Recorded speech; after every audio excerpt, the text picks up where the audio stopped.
traders, welcome out to your currency recap. It's July 28th. Corey here with you.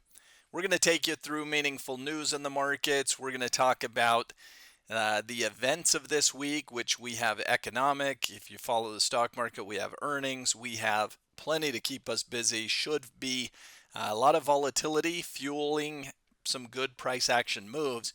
And we've got a really nice Forex setup materializing. So we'll talk about that, what that pair is, and how we can capitalize. All trades and analysis in this video are intended for professional traders only. This content does not constitute financial advice and is for educational purposes. This video is being released after a short delay due to Compliance Department review. Maverick members receive this content immediately as part of their daily trading resources. If you're ready to level up, consider joining Maverick Currencies. Our traders trade firm capital and keep 70 to 80% of profits. You bring the skill, we provide the backing. Let's get into today's market recap and see how the pros are trading the currency markets. All right, so as we look at the markets, it's kind of an interesting day.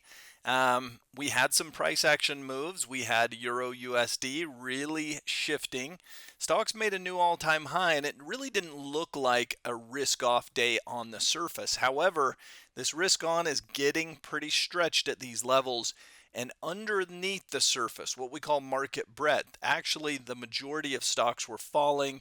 The majority of shifts were taking place, were more risk-off environment. And that's ahead of some key economic and earnings events that will be in focus this week. On the earnings side, you've got the biggest and brightest companies, Apple, Amazon, all of the big names reporting this week.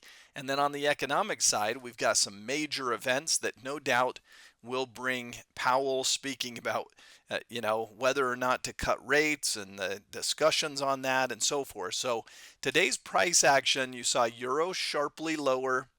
You saw US dollar sharply higher, and that's going to be an important theme as we progress. You also had the Swiss franc lower. You had the Canadian dollar higher. The CAD probably higher on the back of what was a great day for energy, and energy stocks performed quite well. Oil was up 3%. Crypto, gold, all of these other markets, it didn't look like a massive risk-off day, but it was more of that than you kind of see on the surface. And those are always meaningful when you can spot something more material in the markets than maybe the majority of people see. Crypto, a rough day. Equities have continued to advance, and I touched on this. We talked about that when markets make a new all-time high, is that a good time to buy? And I would always say it's not a good time to buy at new all-time highs. It's a great time to buy because what follows one new all-time high is another, and sure enough, we've been rallying a couple hundred points for the past few weeks. But that doesn't mean you just blindly say, okay, we're at a new all-time high, let's just keep buying. It was a really great opportunity here. Is this offering the same upside and the same potential? And I would argue no. At this point, we're stretched away from moving averages. We're stretched away from the breakout zone. We're stretched further away from the 50-period moving average. So one could say we're extended on both trend and trading range. Notice the prior dip. We've been rallying for the better part of maybe almost, not quite, but almost 8 days in a row. You had one little blip here, but otherwise we've been marching higher. The volatility has shrunk a little bit, but the market has continued to progress to the upside. So is this a great pitch to swing at? I would argue no. I suspect we're going to get a little decline here in the markets, and it could be violent. It could be sharp.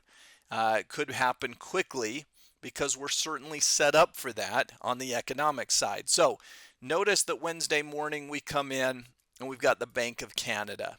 Now, the Canadian National Bank, if we look at, or the Bank of Canada, we have an expectation to keep rates unchanged. That's going to be a common theme because later that same day, we have the U.S. Federal Reserve also expected to keep rates unchanged. If they do not cut rates, they're going to talk about the whys at the press conference. This is no doubt going to bring the ire of President Trump. He's probably going to say that Powell's way behind, that he's an idiot, that he's this, that he's that.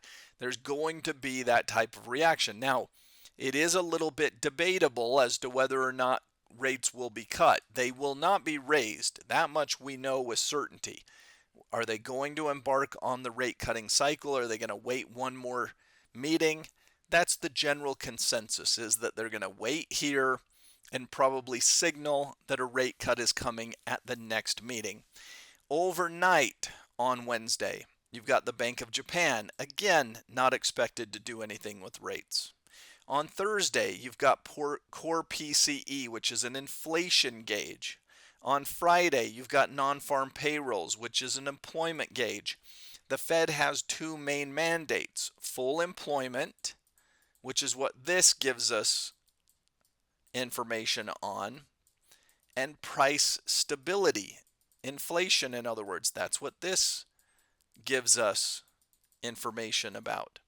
Why has the Fed not cut rates? Well, because they're worried about price stability and the fact that inflation reared its ugly head and created some major problems over the past couple of years. They don't want to double dip in that problem. They're looking at an unemployment rate that at 4.2 is pretty darn close to full employment. Now, it's not, you never have everyone, it's never 100% employment, but that's pretty darn close. So they say we're good on employment. We need to make sure that we've beaten back inflation, that we don't, progress back towards that. Some would also argue that the tariffs tend to be inflationary, and the Fed's going to be concerned about what that can bring. So a lot to keep us busy this week. And the obvious candidates here, well, first and foremost is the US dollar, and it looks great. It has looked great. It continues to look great here in the short term. What looks very poor is the euro. And that right there creates a trading pair. Euro is the velocity candidate on the downside. US dollar is the velocity candidate on the upside. So how do we trade it? Well, Euro USD is the pairing. And so we would want to short that pair. We're going to look to play it to the downside, which will be profitable as euro falls and US dollar continues to rise as we are anticipating. Let's look at the charts here and consider possible trades. First, I'm going to look at just the US dollar. So the US dollar velocity, we're on a buy signal, we're upward sloping, upward climbing. Check, check, check. Everything looks nice and bullish. We flip over to the euro and it's almost the inverse. We're down below moving averages, which are downward sloping. We're on sell signals, downward trending, okay, breaking levels of support and such. The euro looks weak. Check on every box. Now, if we put them together, here's our euro USD pairing. On the 4-hour chart, you can see the breakdown of the support level and the violence, the volatility, the momentum that picked up as that breakdown occurred. I wouldn't mind seeing a little chop back up, but ultimately I'd want to sell the rallies. That's a 4-hour chart. If we come into the 1-hour chart, it's creating a low base. A little consolidation pattern, perhaps, before another sharp decline in Euro USD. So I am certainly looking at Euro USD as the most viable candidate to trade in the near term. And that's where the velocity leads us. So we're not as interested in anything here in the more, -1 to +1 category. We want some volatility. We want some momentum. That leads us to US dollar longs and euro shorts. And if we just pair those up, we short Euro USD and away we go. Please be aware you've got the Fed meeting on Wednesday, you've got the Bank of Canada, you've got the BOJ, you've got a lot of events here this week, not to mention in the equity markets, you've got earnings, you've got other events. So be aware that there's plenty of volatility that can rear its head this week.